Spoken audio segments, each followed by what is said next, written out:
Well, hello there, my fellow Doombots and Latverian citizens, and welcome to another episode of Your Weekly Doom, number 11. Today, we have a whole bunch of cool topics to talk about in movies and pop culture stuff. I'm joined here by my co-host and very good friend, Doombot16. How are you doing, Doombot16 Beta? I'm still counting how many 11 is. We're almost at 15 episodes. We only need 4 more, 1 month more of the shit, and then we're almost at number 16. So we're doing well. Oh, that's great. Yes, yeah, that's amazing. Good. So, yes, that's good. We are doing well. We're learning the skill of podcasting. Yes, we are podcasting every week, and it's paying off. For sure. And the movie of the week, of course, is Predator Badlands. We got some news about Avengers DOOMSDAY. Maybe this is old news, maybe not. There's a Gremlins 3 announcement. And lastly, I just want to talk about how, Netflix is really trying to kill cinemas all over the place. Ready to get into the show. Yeah, let's get into the show. Let's hop on in and do stuff. Okay, this is your part. Like, comment, and doomscribe, or be doomed. You heard the bot. Yes. You heard the bot. I will personally come to your home and eat all of your sweets. Because you do it for Santa, but you don't do it for me. And I think it's unfair. I'll do it for the lasagna. Yeah. Super relevant Doom news. Even though you can't see the news, you can just trust me and see that it says news, because I am afraid to go to the other tab because I haven't programmed it, so I don't know what that is screen recording. But the first part of Doom News is that there is a release date set for Gremlins 3, and it will hit movie theaters on November 19th of 2027. Have you ever seen a Gremlins movie, my fellow Doombot? I sadly have not. Or maybe luckily, depending on the quality. But well, I gotta say, like, I've watched the Gremlins movies. They were a solid part of the rotation during, like, Christmas time, I guess. I don't know why. Or I don't know why. It's basically a movie about, you got these little cute creatures, like, oh, look at that cute little creature.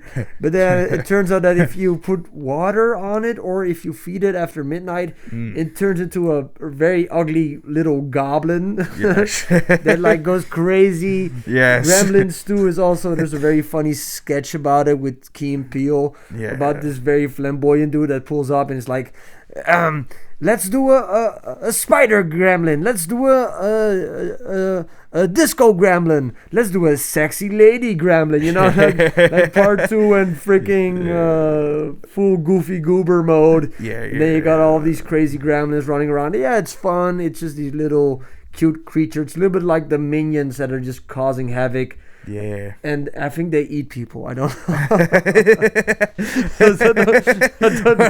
hard pass. Minor detail. Yes. I don't know if that's the case, but I know, like, don't feed the gremlins after midnight, or they will eat your grandma. Oh, that would suck, yeah. I don't know. There's not a whole lot of news this week, so I just put this in. Yeah. Okay, something else. Well, there was a description that somebody leaked from Film Threat. This is some kind of movie podcast type of thing, and they were talking about Avengers DOOMSDAY, and they had one of the people there, I guess, is an insider. Okay. I don't know, but everybody and their mama's YouTube channel is talking about it, so I felt like, why not also read this description and be a part of the zeitgeist? So the person who saw it said to this person, it's not finished. By the amount of footage they showed of Doom in action, this will not be a teaser trailer, and you're not gonna get just a glimpse of Doom, you're gonna see Doom. So when the trailer comes out for Avengers DOOMSDAY, they have been saying that it will come out in front of Avatar Fire and Ash. Okay. Like, we've been hearing this rumor consistently. I've heard it from like 5 different sources. Maybe they're all just playing a game of who said it first, like off telephone, like somebody said it and they're just all saying it because somebody said it. But I don't know, these are a bunch of legit sources that are saying it's coming out in front of Avatar. They're saying that in the trailer, the way the character was described in terms of Downey's interpretation is a classic Universal monster, like the Phantom of the Opera. You know the Phantom of the Opera? Oh yes, I do. That's definitely a pillar stone of cinema. Let's just say. I've never seen that movie. Like, wasn't there also one with Gerard Butler? Yeah, Gerard Butler. Did you watch that one? I have not. But what's the Phantom of the Opera? The Phantom of the Opera is basically like an opera being played, and there's a guy with a mask that basically, due to whatever reason, rigs the play for his revenge scheme. And he does that every opera or just only one time? I think it's just the one single opera. It's the opera. And it's a ghost guy. It's a ghost guy. No, it's just a normal guy. He's a normal guy. With a mask. Normal guy with a mask. Yes. He's not a phantom. He's not... Well, it's in the name, but... He's a very ugly guy. If he wears a mask, then he definitely does not look like... But when he takes off the mask, he's like, don't look at my face, I'm ugly. Is that what he does? He has the Rizzler face, yes. I don't know. Okay, but it says here, the Phantom of the Opera, it's a tragic figure and a broken figure and a part of its armor. Doom must have the armor because he has a broken body. Yes. Scarred. He went full Universal monster with the interpretation. He needs the suit to actually function. And so this is some Darth Vader type of shit, you know? You know, what do you think? I think this is pretty dope. I don't think that... Doom also needs kind of the armor to stay alive, but not really. No, like in the comics, it enhances his ability. It's more to protect him. But what do you think of this fact of like kind of a Darth Vader take on Doom? Even though I think that Darth Vader is probably inspired by Doctor Doom, right? Well, we should probably tread carefully. Well, if you look at the origin story of Doctor Doom, he's like badly like disfigured and scarred, and then he goes into the Himalayan mountains and he finds these monks that put this freaking burning armor on him that might be a little bit similar to like how Anakin Skywalker was burned, and he lost his hand and his feet, and he was Palpatine like put him together. But Doom, of course, is by a lesser extent. He still has all of his appendages. As Susan Storm would know, Shabuya Rumko, especially the third one. You know what it is. Those are close encounters by the third man. Shut up. Something is making a sound. Yes. Stop it. It is a Doom clock. It's my watch now. Okay. It's a Doom clock. My watch gets very angry if I don't wear it. So I think I better put this bad boy on. It has a personality too. It's a Casio. It's one of the better watches. Yes. It's a great watch. It's a live Casio. They gave it a heart and organs. It's the Phantom of the Casio. It's the Phantom of the Casio. It's just very ugly when you take off the mask. Don't look at my face. Don't look at my what is it? Don't look at my hands. Like the hands of the clock. Yeah. That's why it's digital. Yes. A Doom that needs to wear the armor to stay alive. Yeah. What do you think of that? What he would think of the armor. What do you think of that? Oh, what I think of that? You like it? It's different from the comics, but I think what's in the soul matters most. And our leader has a great righteous soul. So it doesn't matter, because the body is a vessel to bring forth his good deeds and strength to fulfill for his country of Latveria. Plus, it's kind of freaky. I'm gonna be fucking honest. It's kind of weird and freaky. I mean, we like, come on, you're part robot. You know, you don't feel everything. Well, but that's just Doom is not a robot. He's not a It's armor. It's like medieval armor. I think I'm gonna be scrapped after this episode. Doom is never. Doom is not a cyborg. Okay, that's maybe a common. He's not a cyborg. No, he's a royalty wearing this beautiful armor. But if it is keeping him alive, maybe because his entire world got destroyed in an incursion, which is when two universes literally collide together. When two universes collide together, he stops that. Well, or maybe this Doctor Doom, you still don't know who this is.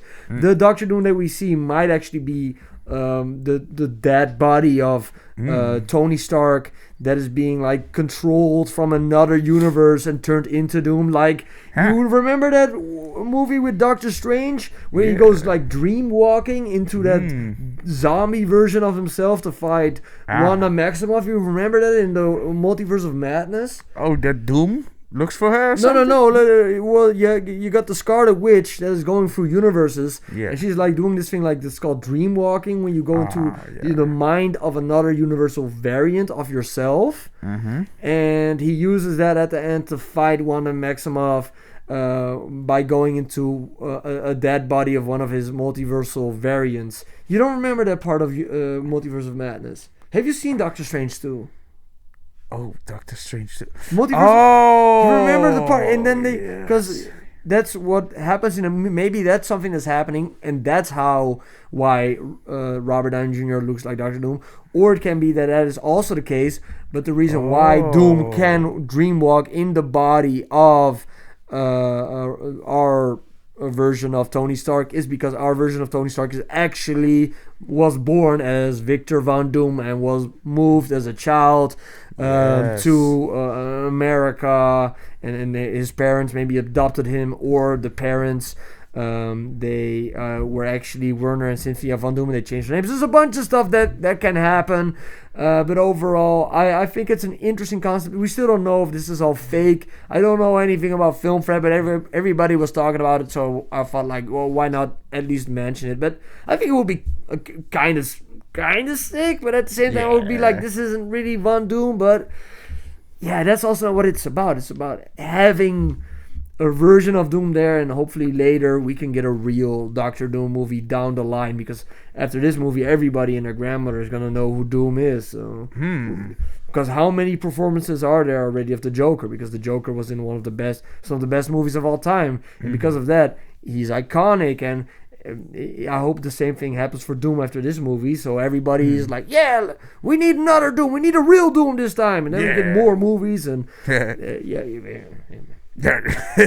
well, I do think, it's a lot of things to say about it, but I think the bottom line is Doom being in the universe, things that will happen or have happened that haven't really been explained into detail. No, it's all speculation. Yeah, it's all speculation. We can hope that when Doom comes, that either new ties will be made to connect the universe properly. Well, you can hope when Doom comes, it's on Susan Storm's chest. Yes, I do hope. With that, amen. Okay, talking about blonde women and Fantastic Four First Steps. Yeah, the guy, that lady, I don't know. She was the Silver Surfer, but she was in the Ozarks. Yeah, but she was Silver Surfer. She was the lady version. Oh, really? Yeah, that's her. What's her name? You know her name of this actress? No. Her name is not Zach Cregger, because that's the director of the movie. But I don't know. Sorry if I don't know her name. If you know her name, leave it in the comments down below. Hey. But Zach Cregger, who directed a little movie called Weapons. Have you seen Weapons? I still haven't. Pretty freaking crazy. You can watch it now on HBO. Oh. On HBO Max, you can watch it. But I will have to ask Doom for his account really quick then. Yeah. Doom also does not have a car. I will ask him to pay for it then. Not happening. We're not getting benefits here yet. No, we still need some. You should sponsor us, HBO. Yeah, even though this is a story about Netflix, because Zach Cregger's was working on a movie for Netflix, and was supposed to be like a Resident Evil movie set in the Resident Evil universe, but because Netflix refused to work on a release. Okay, basically it says this: Zach Cregger's upcoming Netflix sci-fi movie hits a major setback following the horror director's major box office success with Weapons. Cregger's Weapons became a box office hit during its theatrical run, amassing $268 million against $38 million budget. That's crazy, that's man. Amazing. That's a lot of money. That's like more than just. That's like 1,000%. There's like that's 2.5 like times almost as like much. 1,000. Yeah, that's almost 250%, right? 200. Wait, no, 200. 100% is like 38 million. Oh no, man. Like 2.5 times. 6, Like 2.5. Like it's the no, 20. Like 20 times. We're not Ultron. We cannot do math. It's almost 10 times as much. It's a good, but it's more like 8 times. 8 times. It's more like 8 times. Somebody have a calculator. The math module is glitching a little bit. Hey, Doombot, there in the corner, you got a calculator? No, I do not. Okay, to get the fuck. What are you doing here? What are you doing, you useless scrap piece of shit? Screw you. You're useless. Okay. You're hogging material for our Latverian compatriots. Yeah, we're trying to. Stop playing backgammon by yourself. It doesn't even work. It doesn't even work. You bought it off of Craigslist. Latvia doesn't even have Craigslist. This is what we have to deal with behind the scenes every day. It's horrible. Horrible. We'll probably have to edit this part out. Yeah, we're also gonna have to make some tin cups from that Doombot right there. Yeah, we should most definitely. Useless scrap. Okay, so we're supposed to direct Resident Evil movie. We just talked about that. Yes. However, according to a report from the Rap via AV Club, development on one of Kreger's projects has halted. His sci-fi movie for Netflix, The Flood, has paused development following disagreements about. Wait, is The Flood the Resident Evil movie? Yeah, I guess so. Whatever. Long story short. Zach Kreger was like, hey, I want my movie to be in a theater so that people can watch it in the cinema, and Netflix was like, no. And I like to watch movies in a theater. I think that enhances the experience. We watched Predator Badlands together in a theater. Yeah, it's the first time we watched the movie in a theater in a little bit, right? And it was a great time. Yeah, but we're going to talk about it in a little bit. But yeah, I think that Netflix, by doing this, like, Netflix only wants you to sit on the couch and freaking watch movies, and that is fun.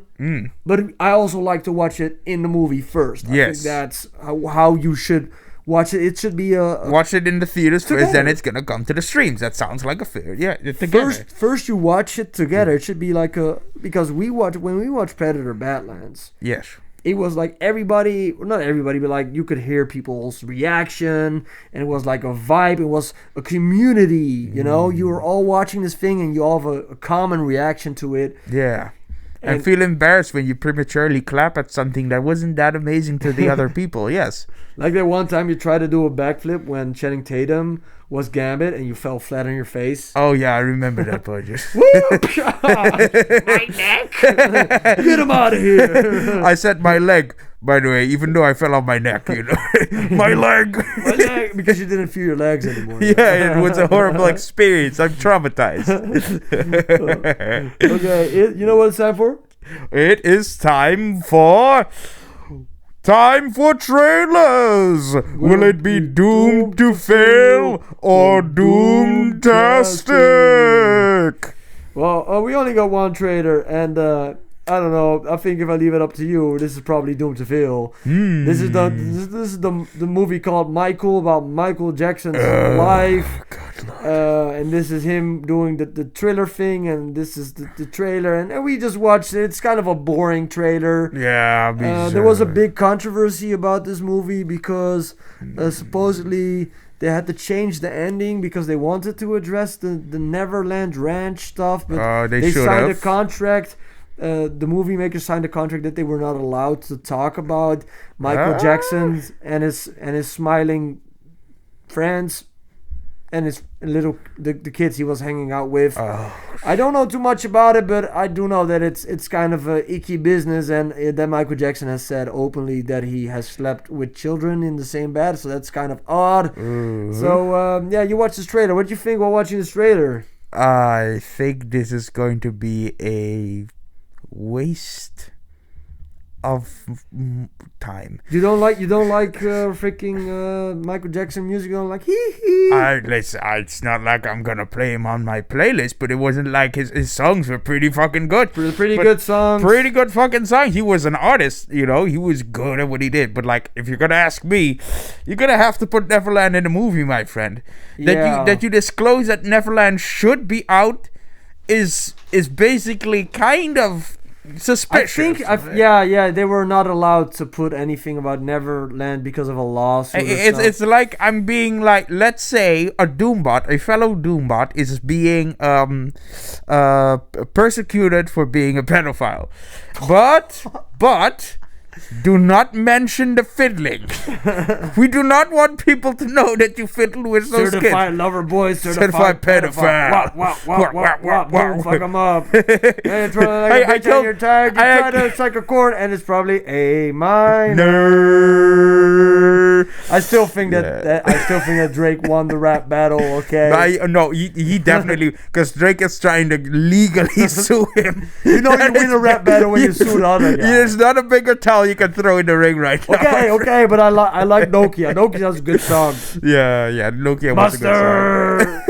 Mustard. That's every time I eat a hot dog, I put in that song. Mustard. I cannot eat it without this song. Okay, but speaking of Predators, let's talk about Predator Badlands, which made history because it's the very first PG-13 movie. I already saw some people doing like the usual let's hate on something type of videos saying that this is the first Disney version of the Predators, and I kind of see it. I kind of don't. The reason why I kind of see it is because the original Predator movies are all like, they're graphic. They're rated R, for mature stuff, and they have a bunch of blood, and I guess, but I also don't really get it because I don't know. The last time I watched the Predator movie, I think I was still I was still a teenage Doombot baby. So overall, I did enjoy it, but I can see how people who are like diehards of the franchise would be like, this is for little babies, and this is a Star Wars version. What did you think of this movie? No spoilers, though. Oh, well, I honestly thought it was actually surprisingly a good movie. I was not aware of the PG-13 rating. The opening was hard. After the war. Listen, the opening was hard. I mean, I could not tell at the beginning that it was a PG-13 because they go hard. Because like I didn't mind the rating because they were really sneaky with making it true to Predator and making it brutal and gory and vicious. It's because there are no real like humans in this movie. No, they're not. That's why. They can get away with all this stuff. That's why it suddenly connected the dots. Like, oh, that's why. Yeah, there are no actual humans in this movie. But the violence is pretty gnarly. Like, if you watch this with a 13-year-old, they're going to be like, whoa, this fucking is insane. Yeah, because like in the US, probably, I think it's based on like the US, the PG-13 thing. They I mean, like, killing and murder, the investigation discovery is pretty normal for like the kids, shooting a gun and stuff and blowing someone up. If the people he was killing in this movie were not aliens or not like cyborgs from that type of stuff, then it would have been like an R-rated movie for sure, because he kills them and he kills them brutally, and there's some crazy fight scenes. A rolling R. It would be an R. But yeah. It's because this is really freaking brutal. I didn't even realize it was R-rated until I looked up why people were saying this was like a little baby movie, because it is kind of a little baby Predator movie. But I like this type of stuff. Like I also like a movie like this, like Real Steel. Real Steel? Oh, Real boxing robot. Yeah, boxing robot. That felt it was kind of the same energy. It was I liked it. I enjoyed it, and I've watched like the first Predator movie, but I don't think I've watched any of the others. Like I also have not seen Prey, but I do want to go back to watch Prey because it's from the same director, Dan Trachtenberg, who also did Predator Killers of Killers and Prey. And also, have you seen freaking 10 Cloverfield Lane? Ooh, 10 Cloverfield Lane. It's a very intense movie. You mean like the house where they're in the house, right? With John Goodman. And they're like in the bunker. Yeah, that one. They're in the Cloverfield thing. Yeah. I haven't seen it. It's sick, man. Like it's very well done, and it was like one of the best performances I've ever seen from. Was it found footage? No.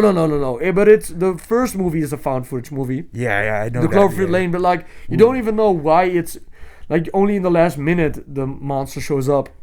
Maybe before that the monster is John Goodman's character who was in this bunker. But yeah, this director, he has pretty solid track record. Like these Predator movies, I've enjoyed the one that I just watched, and I've heard that Prey is good, and you've told me that Killer of Killers is sick, right? Yeah, it's sick. It's pretty sick. Yeah. Do you have to watch Prey and Killer of Killers to watch the Predator Badlands? Do you have to watch those or no? Absolutely. I didn't watch them. Absolutely not. I mean, you do not need to watch those before you can watch this. I have a feeling it will have some continuity. Because Predator, Killer of Killers might depend based on the planet and stuff, and what's gonna happen at the end of Killer of Killers on the planet. It might have some connections that they could and will make probably with the main character, his business there, But that's about it. The main character is called Deck, right? Deck. Deck. He's gonna deck you in the schnoz, kind of Deck. He's played by Demetrius Schuster Kolomatangi. Demetrius Schuster Kolomatangi. You know where? I don't know where this dude is from, but he was I thought he had a good performance, even though I don't know if they use his voice. I think so. Yeah. I think this is a guy from New Zealand or something. I don't know. Let me just look up. It sounds Polynesian. Kolomatangi. Demetrius Kolomatangi. Schuster. But yeah, talk a little bit about his performance while I look at where he's from. Kolomatangi. Talk a little bit about what you thought of his performance, bro. Oh, yeah, you asked me a question. Sorry, my listening module was glitching. Yeah. Yes. I want to know where he's from. Well, I loved his, performance. As, to kind of seem staying true to the scarred young Predator kind of role, acting that out and stuff, being emotional, brash, and ambitious, but at the same time foolhardy, foolish, not thinking things through too much. Yeah, he really and lacking the himself. experience. Yeah, lacking the experience that really being new to this whole Predator. He was the youngest and the smallest Predator of his family. We're gonna the get weakest, more into that youngest, and smallest. Yeah. So he really wants to prove himself. He's from New Zealand. Yeah. Yeah. So yeah, that's a. Oh, so he's Polynesian. That's why the Polynesian, last name. Yeah. Kolomatangi. Okay, but yeah, he had a sick performance, and I think it's so funny that they say he's the smallest Predator, and this dude is fucking a gigantic brick house. He's a brick shit house, but he's the smallest one. We're fucked, man. If they come to us, we're fucked, bro. The person that is standing up beside is Ella Fanning, and she was also really good. She plays a cyborg, Wayland Yutani cyborg. Yeah. And I didn't know, but it's also one of those cyborgs that you see in those Alien movies. And I didn't know that the universes of Alien and Predator were linked like that. Oh, they are. They are 100% linked, so that's pretty sick. Yeah. I know that there was a crossover movie before, but I really like their dynamic, and I think that they did a great job together. Well, maybe, I don't know. He looks kind of the same height as her on this picture, but I think, is he the same height? I think it's how it looks. Perspective, yeah. I think they might actually be the same height. Because this dude here, how gigantic is this dude? This dude is huge. Or maybe his head is here and he has a gigantic fake mask. He's either from San Salvador or he is a bodybuilder. Yeah, gigantic dude. Okay, what would you say? Doomtastic or Doom to fail? What do you think of the Doomtastic? Despite the age restriction, despite the age rating, I think they did well to color outside the lines while still being confined to the age rating. Yeah. They did replace the actual humans that could have gone to that planet and been killed, but it kind of fits the narrative because Wayland is in the movie. It fits the narrative because Wayland Yutani is this big corpo thing. They're not gonna send real people and real lives. But real people would not even consent to this shit. No, but they also wouldn't be able to make the journey probably. No, also, yeah. So, and plus, the cyborgs going over there, I think, it kind of fits, the big cowardly corporation-y thing, exploiting resources instead of investing into human ones to simplify and reduce the risk on certain processes. Yeah, we're gonna be talking about why the Wailing Yutani is there in spoilers. Yeah. But overall, like the story of this is just you got a predator that really needs to prove himself. Yeah, young predator. Yeah, young predator going to like a planet to kill the most dangerous animal that there is. Like he can choose which ones, and he chooses the scariest. And he chooses the scare because like from this ambition. Yeah, the planet. He chose to kill the Kalisk, they call it. Yeah. From the planet called Jenna, which was the dead planet, they call it. Because that planet is so fucking insane. That planet is Yo, we thought dinosaurs were hard, bro. Bro, that planet, like, you just literally, if you walk by something, it will explode. It kills you. You try to grab a berry, the berry wants to eat your face. Like, we'll get into that all more like in spoiler details, but like the planet he goes to, like, you understand that this is also pretty crazy. This is the first movie that the Predator is the main character. I don't know why we didn't start with that, because that's also pretty crazy. Well, yeah, they did change something that I found a little bit. This is the first time a Predator is the main character, right? Yeah, but they did like awkwardly I mean, I don't know about awkwardly, but they did bend the rules a little bit. How? You know, like predators were always portrayed as like, yo, we're just hunting boys. We don't care about family. We don't have friends. This is all we do. This is what we do. Our species exists out of lack of sympathy and empathy, and just here to kill some motherfuckers. And if you're just as hard as us, we respect you. And here there's this whole like Game of Thrones family aspect. And that's not part of Predators. Yeah. I mean, well, no. We also never have had a main Predator character, so you don't know. Well, yeah, exactly. So they're like delving a little bit deeper. So like, that's why I said like I don't know about awkwardly, because it is an awkward rule bending if it's like just introduced. So if that's the direction they're going into, that's fine, you know. But like it's kind of a switch, because they also said like predators. Yeah, they start off the movie by showing text like friend to none, prey to none, predator to all. Yeah. They start off like the splash text, like a very shorter version of the Star Wars one, you know, just 3 lines saying like that shit, you know, and it's kind of also emphasize the conflict that will play out with the main character. The thing is also, like I just said, I don't know anything about Predators really. Movie I really remember is the one where Arnold Schwarzenegger is a gigantic muscle man, but he's scared of this invisible green goober, and that's also rocking that freaking fishnet. That's what I know about the Predator. But this is the first time, as far as I know, in Alien vs Predator. Who's the main character in that? Well, also a predator. Yeah, strangely enough. Okay. And a human woman. And she's like a scientist. And she's like in a relationship with the Predator. Well, she creates. She makes a Predator? Wink, wink, wink. Yes, they do. No, they don't. Well, funny that you say it, you know. Babies are being made, but just not of the human Predator ones.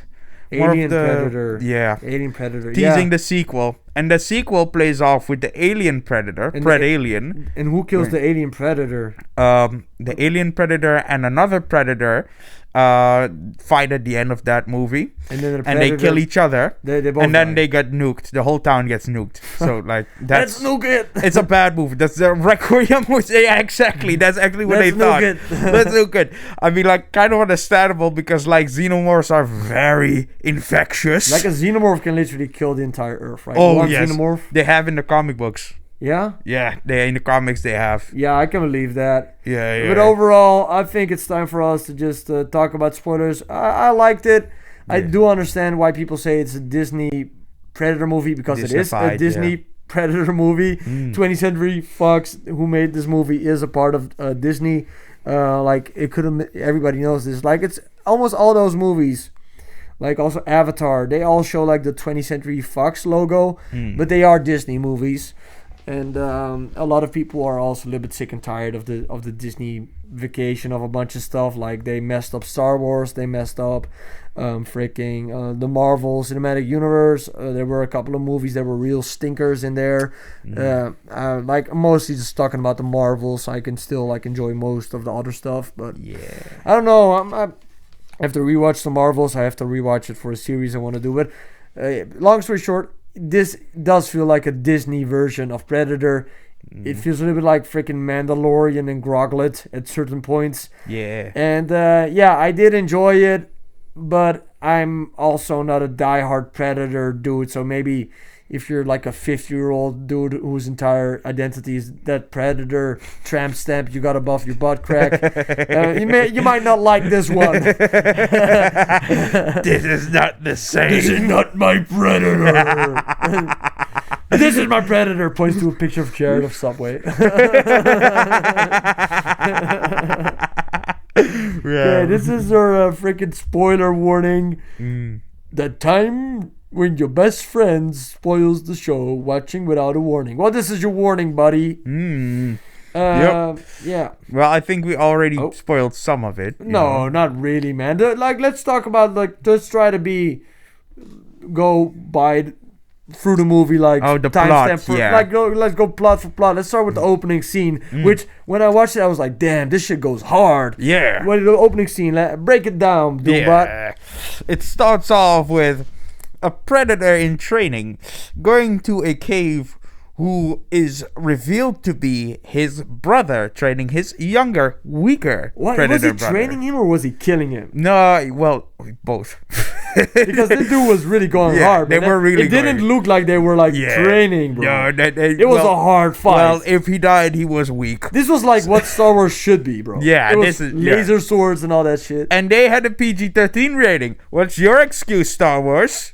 Oh, the sword fight with Quay and Dak is so hard, and it goes for almost. It feels like 10 minutes, but it went hard, man. Oh yeah, the choreography, the dialogue exchange, it really set the pace and it set the tone really well. It was a great opening scene. Yeah, exactly. It was a great opening scene. It really got you in a mood to watch more Predator action. Yeah, it was a great opening scene. I loved it, and also the fact that. When he goes to the cave, he has this little crossbow he uses that's also like a line launcher, like this crazy gadget he uses to go by. And then his brother kicks him aside, and he tries to use his bat claw, his line launcher to grab the other predator, like his brother. But his brother already knows all of these tricks. That already shows immediately that he's more seasoned. Yeah. So I really love that. The fight scenes also make sense. The predators make use of everything they got. They're very adaptive creatures. Yeah, very adaptive, very resourceful, very physically strong. Because, it's gonna be about prey. Do you mind if I say this? Oh yeah, whatever. Spoilers for all the Predator movies. Yeah. Okay, so in Prey, the predator literally wrestles a bear to death. Wait, what? A freaking bro bear. I gotta watch this movie, man. He just goes full Habib Nurmagomedov. He just goes full Habib Nurmagomedov and splits the bear in two with his bare hands. He rips it in two. No.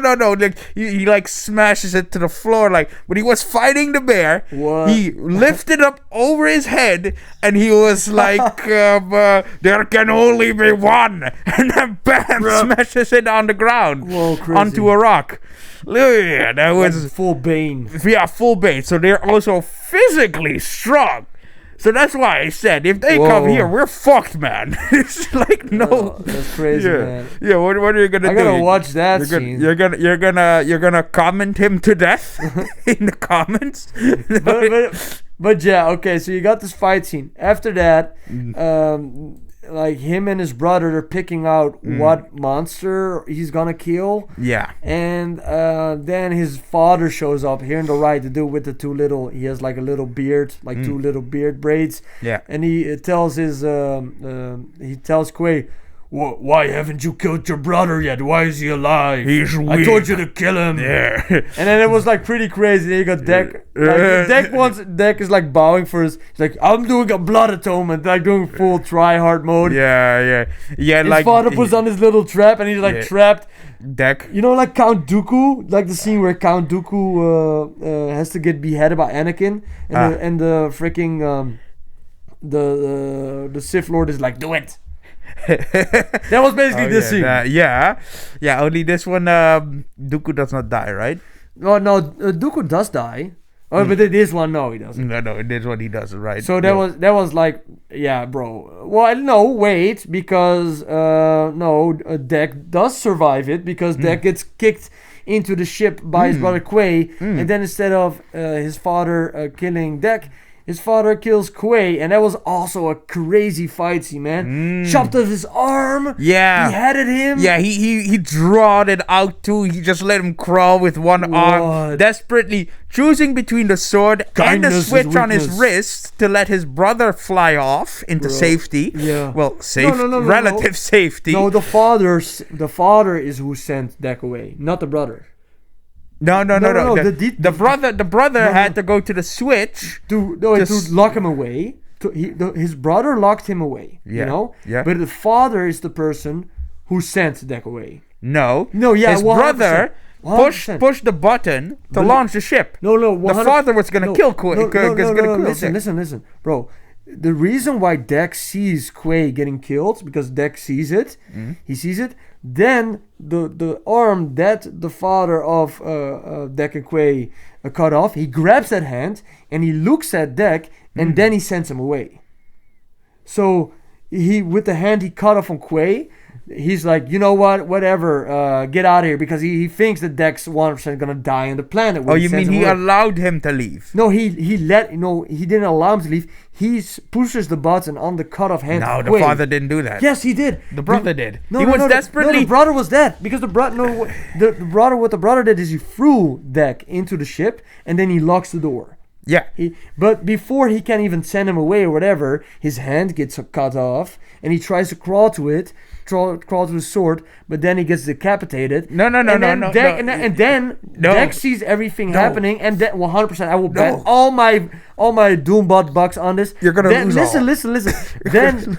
Then his father of Deck stares at him, and then he pushes the button, and then he flies away. That's what happened. No. Yes. No. Okay, give your side of it. You say that Quay did it. I say that his father did it. His father did it. Quay did it. No. Quay got. How else? I understand this. How else would it get perfectly timed that Deck could see his brother getting decapitated and then his father staring at him, because his father didn't even stop it or whatever. 100%. His father took the cut off hand because he cut the hand off that had the thing that controls the ship on it. And literally, you see him with the hand. He pushes the button, and then because literally, Deck tries to get out, and then he goes like no, and the father stares at him. And then he flies back, and then the next time he wakes up, he's like falling out of the sky, out of the ship. During the button push of Quay, when Quay his arm got cut off, he crawled to the ship, towards the ship, towards the sword, towards general direction of the ship. Yes. Okay, and then Deck sees him in his desperation, says, "Grab the sword," basically, in the subtext saying, like, "Grab the sword, fight back, brother, don't die." Yeah, you know. For his love for his brother, he wants him to also survive. Yes, and then wait, come on. Then when instead of going to the sword, his father stabbed him in the back while he was crawling before he could get anything. Yeah. Really diving How could he push the button if he only has one hand? He only has one hand. With the other fucking hand. No, but he only has one hand. His hand got cut off. He uses to crawl towards the thing. He grabs the thing. He pushes the button. No. The ship is about to launch. No. And in that moment, his head got cut off. Yell in the mic if it's right in front of your mouth. You fucking butts. Jeez. I apologize to the crowd, but I'm right. No, you're not.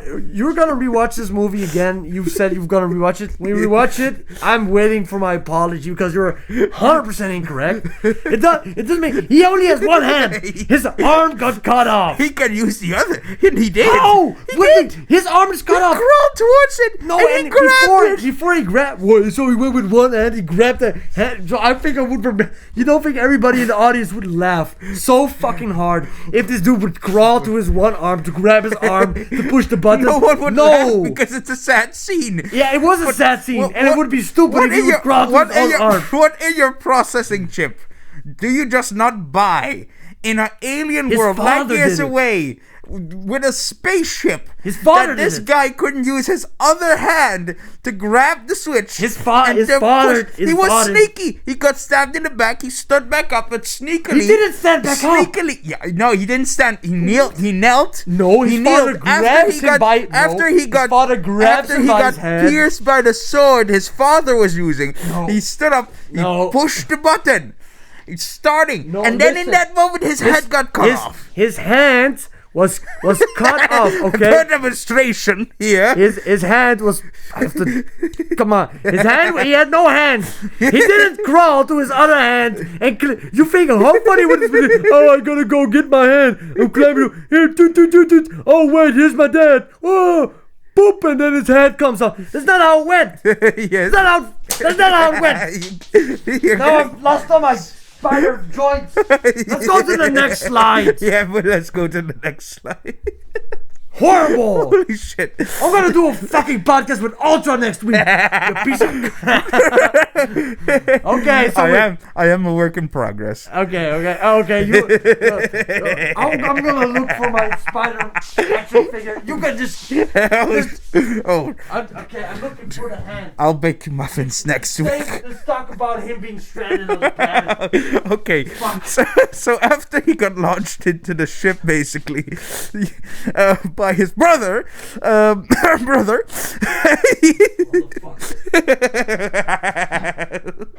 so after he got launched into to Jenna in his spaceship, he was entering the orbit, and the ship was basically falling apart. Like the planet already tried to kill him with an orbit, you know.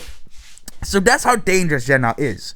You know, so when he was going down, on his way down, some gnarly ass dragon-like creature was trying to kill him and eat him, but he barely survived, crashing onto the planet into a densely packed jungle area. And after gathering his thoughts and tools and being heavily traumatized from his brother's death, something we can agree upon. Bro, this jungle was crazy, man. Yeah, hella crazy. Even the vines were alive, and they were gonna come for your head. It ate a little dragon creature. I love this scene where he's on this planet. Yeah. Like the moment he gets on the planet and he's falling out of the sky, a freaking bird monster wants to eat him. Oh yeah. He lands. Yeah. And the first thing he does is he puts all of his gadgets, he puts them all in front of him, like, oh, here's my gamma ghoul. Here's my gun. Here's my knife. And you're like, oh, okay. Well, he's doing his John Wick, bringing off his stuff. Assembling his shit. And then out of nowhere, these vines show up. Yeah. And literally the trees try to kill him. Yeah. The trees try to murder him immediately. Imagine how fucking pussy Dr. Octopus tentacles shooting out of the bushes. Our trees don't do that shit. That's for sure. Crazy, man. Crazy. The trees. Everything on this planet just tries to kill him. Yeah. Even at orbit, the planet tried to kill him. Imagine on the surface, the planet definitely tried to kill him. He tries to eat a berry. Yeah. This is the berry he grabs. What's this berry? It starts glowing and stuff. And then he's like, what the fuck? He throws it away and it explodes. Oh, no, that wasn't a berry. That was a caterpillar. Caterpillar. He's like, what's this? It's shrapnel. Holy shit. Motherfucker. Whap. It's a shrapnel pillar. But everybody was like everything here. Oh, shit. Everybody was like, oh, shit. He finally gets to, he goes into this thing where you got these cacti or whatever. Like to me it looked like corn. Yeah, corn. Corn-like thing, corn-like flower, and it like expanded and deflated. If you get close to it, it like explodes and it hits you with a needle and it will paralyze you. Will paralyze you. And it grew back instantly as well, so you could do it I multiple loved how times. smart that bird monster was that was trying to get him, because the bird was throwing like big rocks into the fields. To stimulate the plants to explode. I love how much the director and the script thought about all those little details, how the planet works. And if it's a planet that houses the most dangerous creature, the planet would really want... This is like why Doomsday, like the guy who killed Superman in the comics, is so dangerous. Yeah. Because he was born on a planet that literally tried to kill you 24/7. Yes, you know? and did kill him 24/7. You look so tiny because you're like sitting like this. Yeah. I look like gigantic. Just know, to be honest, I have a very high anus. What? They programmed it into me.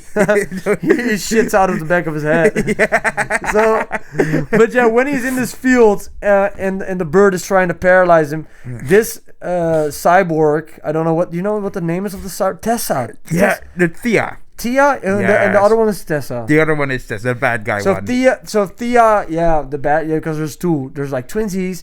Yeah. And Tia is like, I'm gonna change to your language. Yeah. I'm gonna change to your language so that you can understand it, of course, speaking just English. Yeah, and universal language, like it's an automatic auto-translate. Yeah. It's like a frequency or something, I guess. Yeah, it's kind of like a database. We're gonna 100%. We're gonna have that. Which also teases. Soon we're gonna have that. Well, not teases, but confirms like the earlier contact with the Predators that the humans have even programmed it into the cyborgs to interact with them, which is fascinating because they're basically kind of setting up. Has a cyborg ever in the Predator universe had contact with a Predator, or is this the first time? Because I don't remember Weyland-Yutani cyborgs being in Predator movies, because they are an alien creation, right? Yeah. Well, I think in Predators... You've watched this movie. I don't remember. I only know Arnold being like, get down, get to the chopper. Well, in Alien vs. Predator, no cyborg interaction, and in the sequel, neither. Well, I thought that Elle Fanning was also real. It was a lot of fun. Yeah.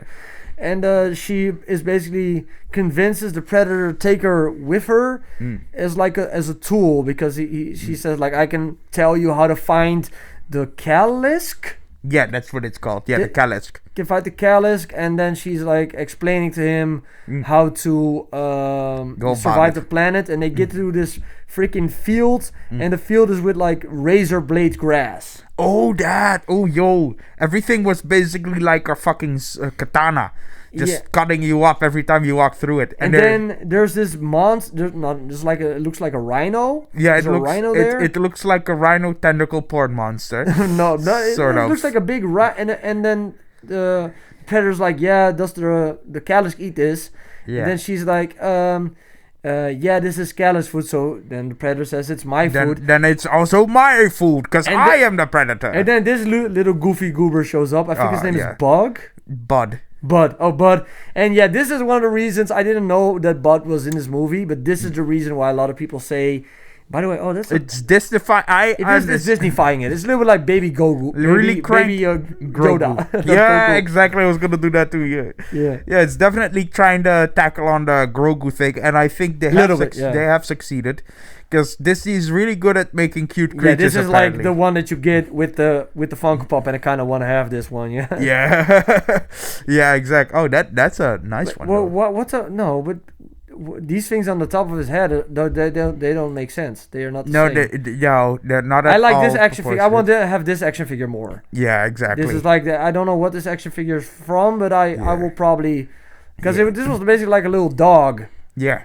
But then spoilers. We already doing spoilers. This turns out to be the son of the Kalisk. Yeah. And the Kalisk is the most overpowered being, bro. I think they said it was a girl.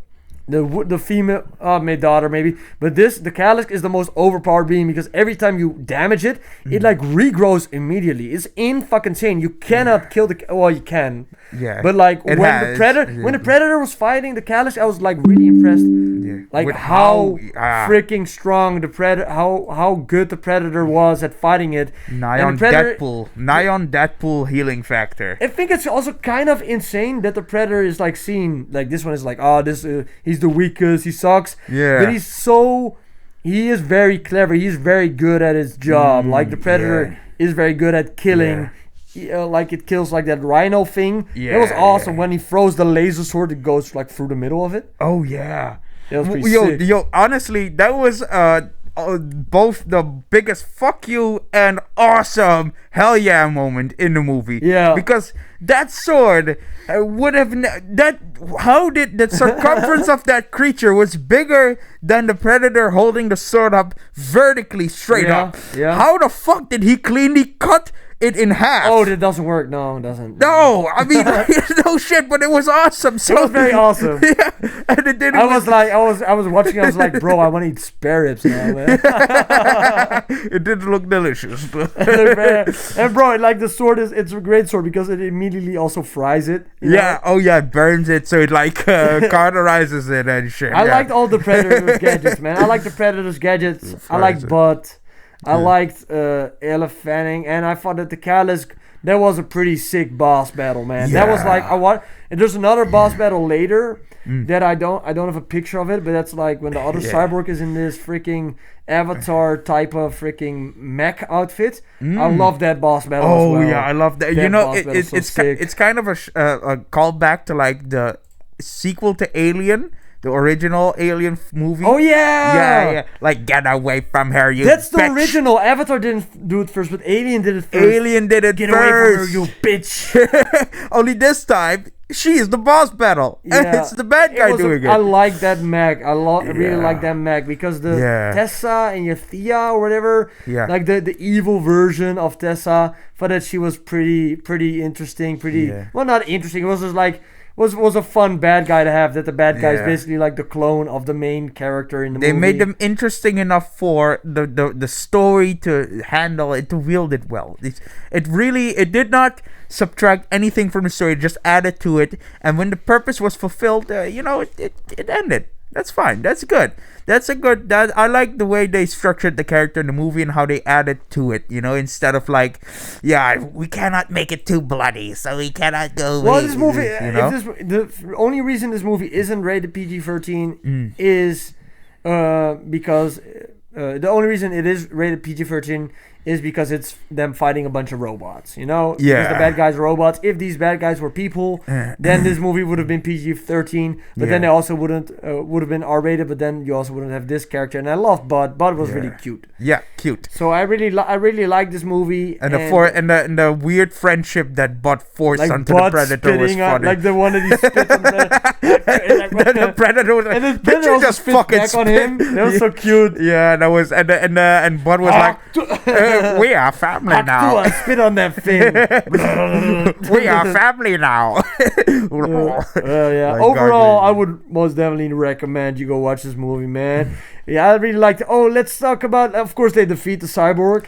Let's talk about the freaking ending and the post-credit scene where no post-credit scene. Well, there was like one thing that they are like. That's where he confronts his father. Yeah, after the title credit card. He confronts his father and then he kills him, and then Bud is like seemingly grew up. Yeah. Because Bud is a lot bigger, and the Bud also eats the head of his. Because I thought it really looked like the Predator was like a lot stronger. He learned a lot, and he easily killed his father with the gadgets. Like he also uses the razor blades thing to like kill the other predators. Oh like, he has the razor blade whip, which is like so overpowered. Oh yeah, so overpowered. I mean, like if wielded well, I think you could razor blade your own head off if you don't watch out. Yeah, easy. Like I love that. I love the scene where the Predator together with Bud and Tia or Tessa, whatever, they're going into the base and they're like murking all of these predators. I thought it was sick, man. Yeah, indeed.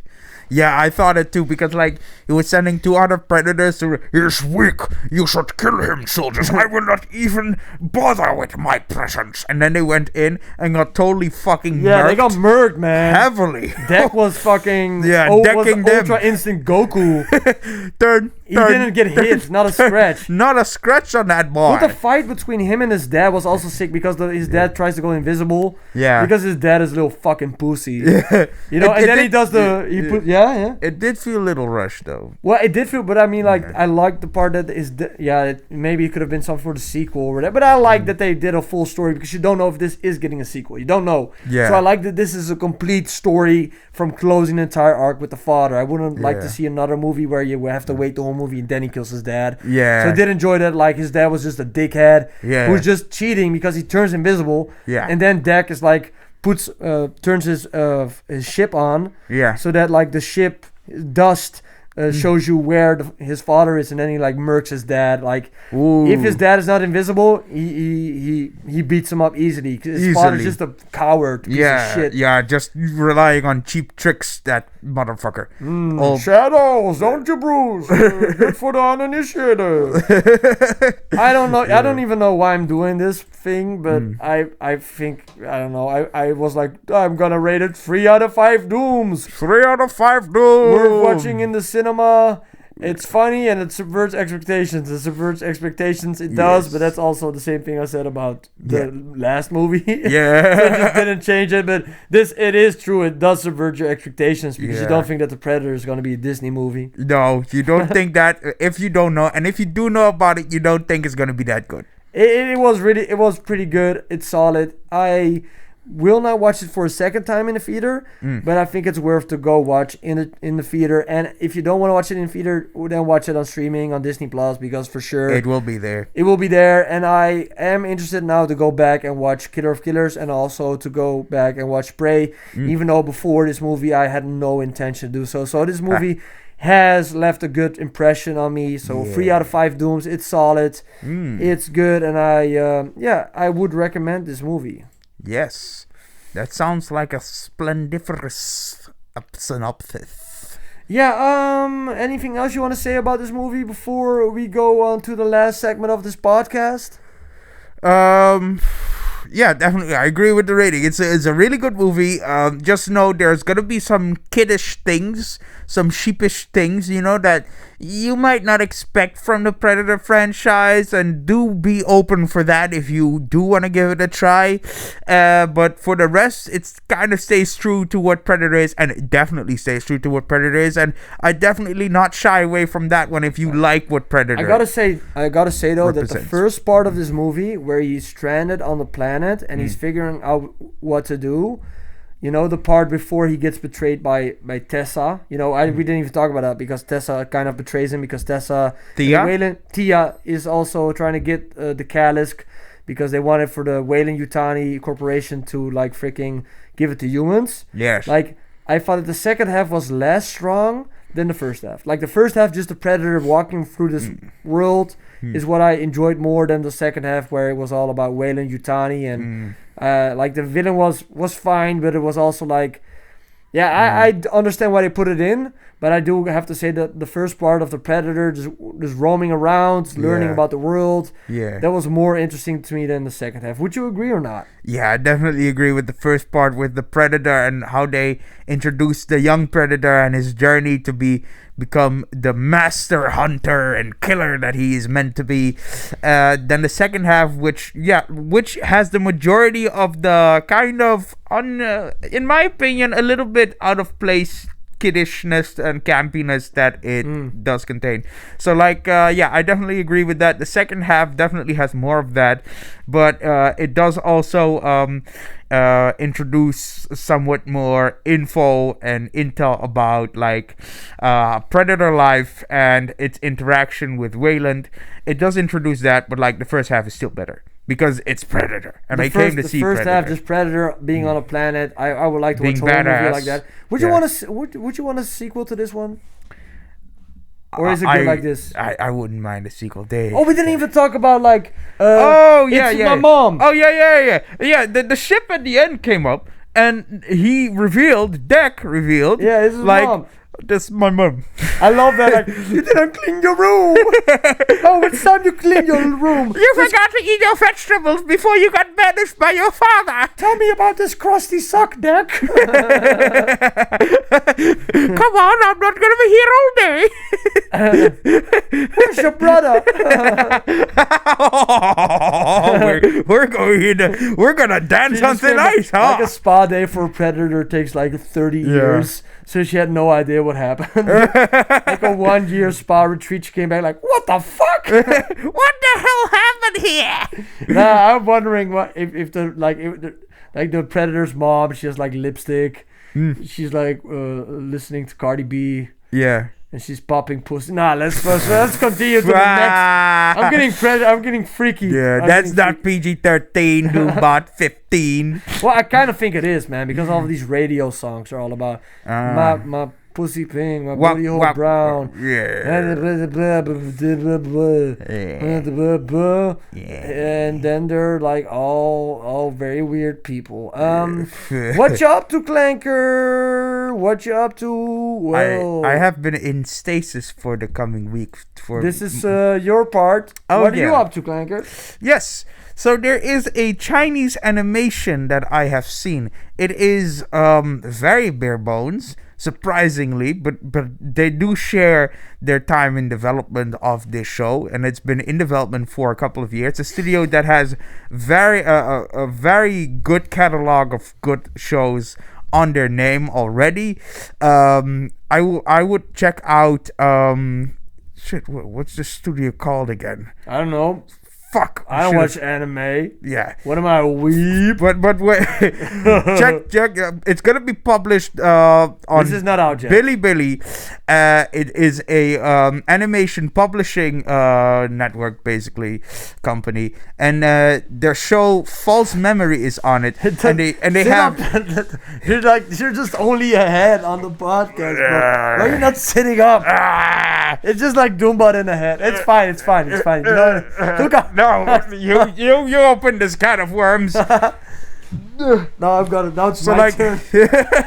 All right. So, tell me about this anime, please. Yes, I shall do that, Billy, my young son. Okay.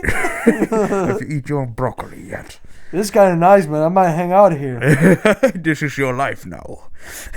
And I shall be the responsible adult and pay my taxes one leg at a time. Okay, no, fuck this, man. Sorry about that. Oh, fuck. Yeah, so I need to do this, man. So this show is called False Memory. It's not a show yet. They have a short movie on YouTube. Yeah, right? they have a 20-minute short film, basically one episode of like what the anime is gonna be all about. They have a trailer with dynamic, fluid, very good Sakuga images. Yeah. That are very satisfying to the eye, and a booming soundtrack.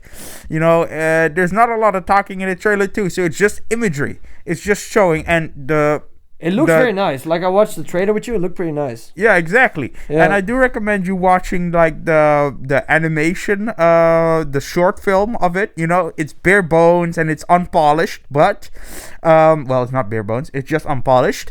But it has a good story, and they really depend on like the cinematography. It's something that I had to watch like multiple times to actually kind of understand. You watched this, multiple times. This 14-minute thing. 20-minute thing. Yes, I had to watch it multiple times. I didn't get it the first time around, man. So that's okay. So it is good sign. So it's good enough for you to check it out. Yeah, okay. it's the opposite of what we. False Memory. False Memories. Yeah, if it's if it's 20, I might check this one out. Yeah, it's interesting. Yeah. You didn't play Dispatch? Oh, I couldn't play Dispatch. But you still want to play Dispatch? I still want to play Dispatch. But you have been watching Smiling Friends, right? You're on season 3. Seasons. Every episode. I only watched season 1. I did like a breakdown of it. Oh, yeah. You're on it a little late, though. I'm going to be honest. Because I watched it when season 1 came out. And I don't know. I didn't know what this... I've watched clips of it, but yeah, I'm late. I know I'm late, but I just watched season 1. I actually thought it was going to be... And I really enjoyed it. This is very, very good. Really? I thought that this is like one of the best animated things I've seen. I thought it was gonna be a little weird, you know, so I didn't recommend it right away. Bro, this is my type of shit, man. This feels like SpongeBob in the very early seasons. I love the animation. I love how they incorporate like real actors with animation. I think the concepts are very strong. My favorite episode of season 1 has to be either the very first one with Norman or whatever. With the gun against his head. The dude with the gun against his head. I thought it was so funny. Yeah, he's like in his pajamas and he goes everywhere with his pajamas on. Yeah, I guess I'm gonna kill myself. I guess. And I also love the one where Charlie goes to hell. Yeah. But don't give me spoilers give me spoilers and watch season 2. Like next week I'm gonna do a video about that. Oh yeah, you should. And we're probably gonna do like a season 3 recap when season 3 is finished. Yeah. Or at least talk about it on this, a little bit of a spoiler thing, Yeah. It would be fun to do like a spoiler breakdown of this whole thing. Yes. But season 2, I'm gonna check this one out because they're only 10 minutes, so you can watch the whole season in like 2 hours. Oh yeah. So it's great stuff, and I really do like it, and I think that if you haven't watched Smiling Friends yet, have you seen The Renaissance Man? No, what's that? The Renaissance Man. I haven't seen it. Never mind. What is that? No, it's in Smiling Friends. Yes, but that's only at the end of the Frowning Friends episode. Yeah. It's actually teased in the beginning, like the Renaissance Men are coming to town. Yeah, okay, who are the Renaissance Men? No, I just read it. Oh, this is the Renaissance Men. And they show up to kill the Frowning Friends. Yeah, and then they actually like fight over the fact, like he was like confounded. Like, why would you bring it up if that's the only thing you know? Like, you just read it, and just give it up there. I just said, okay, I guess they're coming to town. That's kind of what we do on this podcast. Yeah, actually, that's why are we talking about the fucking Scream 7 trailer? I don't know. I guess it happened. Oh, there was a trailer for Avatar. Who gives a shit, Yeah.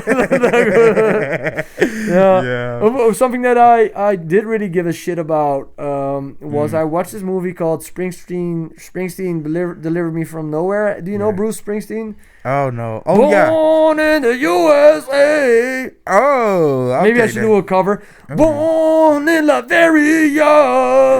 Born in Latveria. Oh, Brandon, yeah, I need to get you on that song, man. Oh yeah, I would mind. But this is a movie about depression. It's about Bruce Springsteen. He wants to make an album that kind of reflects his hometown. And it's called Nebraska, the album, and it's basically an album about like his depression and him dealing with like his youth, and it's about a lot about like abuse he suffered with his father. His father was drinking a lot of alcohol and hitting him and stuff. And bro, like multiple times I was like watching this, I was like, oh my body, come out and cry. But this was a very well performed movie by Jeremy Allen White, who plays Bruce Springsteen. He's also in The Bear. I just watched it and I thought it was a great movie. Yeah. It's not really something I would do like a whole review on for the podcast or whatever, but I would like recommend if you like slower movies and if you are depressed, maybe go watch this. But I watched it and it was good. It wasn't like the best movie of all time, but it did hit me in my Doombot feelings, So yeah, if you like Bruce Springsteen, go watch this movie. And if you like cute depressed boys wearing flannels, go watch this movie. Yeah. The best trilogy of all time, what is it? The best trilogy of easily the Rise of the Planet of the Apes. Right. If you were going to say Lord of the Rings, I would have been wrong. He had to say it because I do have a gun to his spine. Yeah, you do have an anti. I watched the Planet of the Apes movies. I watched all of these movies, and they're the best fucking trilogy of all time. I love the Planet of the Apes movies. They're so fucking sick. Shit, yes, they are. Bro, I watched the first one. You see little baby Caesar turning into a monkey wearing pants. An ape. Turning into the leader of an ape resistance. Oh, yeah. Then you see part 2 where he's becoming the leader of his tribe, and then he's backstabbed by Koba, the most badass ape of all time, going with 2 freaking machine guns. Riding a horseback. So sick, but war never changes. Then you got Planet of the Apes Part 3, War of the Planet of the Apes, where Woody Harrelson murks. Bro, I'm just giving big spoilers for this. Bro, watch this freaking trilogy. It's, in my opinion, better than the Toy Story trilogy, better than the freaking trilogy of Lord of the Rings, better than the trilogy of freaking Ant-Man. I know that Ant-Man is your favorite trilogy. You love MODOK. You big-headed freak. Okay, this is probably a jab at me from the heated discussion we've had before. I like MODOK. I like MODOK. I like MODOK too. I think MODOK is so funny when you see his little butt. Yeah. Before he gets put in his arm, you see his little buttocks. Like does he get back up after you like flip him Do you off? poop in the microverse? Yeah. Do you poop in Quantumania? What happens if you take a shit? Is your poop bigger than you in it? Does like one fart doesn't destroy the entire ecosystem of bacteria of Quantumania? Like if you eat, does the food get digested near your brain? I don't. When you shrink down, does your digestive tract also become smaller? I don't understand how it works, but it's just that would be quite awkward, because if you would be small but your digestive tract wouldn't, then it's just your digestive tract enveloped in big layers of skin. That would be quite painful, wouldn't it? I don't know. I haven't smoked enough weed to have this conversation right now, man. I'm not high enough, bro. I don't have to smoke at all. It's already built into me. That's why I'm a much improved Doom. Born in Latveria. Born in Latveria. His name was Caesar and he was an ape. And then he said, I will never be caged. No. Apes together strong. Ape, not kill ape. He should have a dating profile, like a dating. Caesar would have so much aura. Yeah. Ever had a ape relationship? Ape wife die, son die. Sad ape. Oh my god, he's I just love how it started with him like as a little ape. And then he turned into the leader of the ape resistance, and then he dies seeing all of his apes going to an ape utopia. I just thought it was like the perfect. This is what a music biopic should be like, like Planet of the Apes. It should just be like his entire life, and then them dying peacefully on the mountain next to an orangutan. Yeah, that is what the Bruce Springsteen movie should have been. Born in San Francisco, Caesar broke out of a zoo. Then he fought Gary Oldman. Gary Oldman stabbed him in the back. Koba had a monkey ape fight. What's like a monkey and an ape? They're very different because a monkey cannot swing around. A monkey's smaller than an ape. Let's just say all apes are monkeys, but not all monkeys are apes. Bro, what are you, a fucking philosopher or something, man? No, it's just... Am I watching fucking Harry Potter 1 and the Philosopher's Stone? That's a genetic fact. Bruh. That's a biological genetic fact is that we don't take kindly to nerds here, bro. Oh, well, okay. I guess we're gonna have to put that in the patch notes. It's your part. Please like, comment, and doomscribe. I just love the fact that you just immediately went back to your old ways and turned yourself into a tiny head. Yeah. Like, this is the real me. Hey, DOOMBOTS, welcome to the DOOMBOT show, where you look at our DOOMBOT. Like, the desk is super low right now. Like, I don't know how much lower I can put the fucking desk. I need to put you on, like, a bar seat, like a bar. Like, your balls should be facing the camera, otherwise your head, because then your balls, you'll be like, yeah. Yeah, buddy. Otherwise, we're not on the same height. Yeah, buddy. Like, this dude, maybe you don't know, but DOOMBOT 16 is like fucking twice as tall as me, but he's just laying like this. Hey, thank you for watching the 11th episode of Your Weekly Doom. Yeah. For the people who watch it, thank you so much. It's just, I don't know, we're fucking around, having a good time. Yeah. Hope you enjoyed it. And yeah, we're planning on keeping making these. Yeah. And going strong. Let us know in the comments down below if you want us to talk about something specific or whatever. Let's do it. Doombot out and have yourself a happy doomsday. Bro, I feel like I'm fucking on mushrooms right now. What the fuck, bro? Mushrooms are on us, bro. Mushrooms on us. I love that in between our face, I got a He-Man action figure of what's his name, Splinter. Like a let's just show it. Fucking like it's a really muscular version of Splinter. It's like a ripped grandpa version of. He looks like a horse. I should have a Dr. Doom action figure in between us, man. I should really reorganize this closet. Yeah. If you're still watching this, what are you doing? The episode already episoded already. I'm sorry that you don't have much else to do in your life, man. I'm sorry. Yeah. Oh, Get a job. Get a job. Find a hooker. Snort some coke of a hooker. Yeah. And then eat sushi from her toes. Jeff Bezos, if you're watching this. Yes, I did. Get some hair. Yeah. Hey, how about I would sell you my hair. I have a lot of hair. Hey. I would sell it to you for $5 billion.